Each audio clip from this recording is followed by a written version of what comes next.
চাট মশলা হলে ভালো দিদির কথা অমান্য করতে পারি। স্কুলে ছিল ঝালমুড়ির একটা পিকনিক, তো সবাই যে যার ভাগে যেটা পড়েছিল সেটাই নিয়ে গেছিলাম আমরা সবাই মিলে। আর তারপরে খুব সুন্দর করে ভালোবাসার সাথে সবাই মিলে একসাথে ভালো করে মুড়িটা মাখিয়েছি আর টেস্ট করেছি। সবাই রিভিউ দেবে পরে আছে, সেটা অবশ্যই সবাই শুনবে। আর মেন যারা দুজন ছিল তারা হচ্ছে পাপিয়া দি আর দেবস্মিতা। তো চলো এখন রিভিউ শুনে নিই। ভালো আছে? খাচ্ছিস? অঞ্জলি, রীতা, সুপু, এর মধ্যে একটু চাট মশলা হলে ভালো হতো আর একটুখানি লেবু রস হলে ভালো হতো।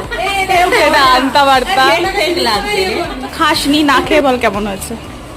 ভীষণ সুন্দর হয়েছে। ধন্যবাদ দিদি। আসলে কি বলবো, দিদি কাজ পুজোর করছে। সময়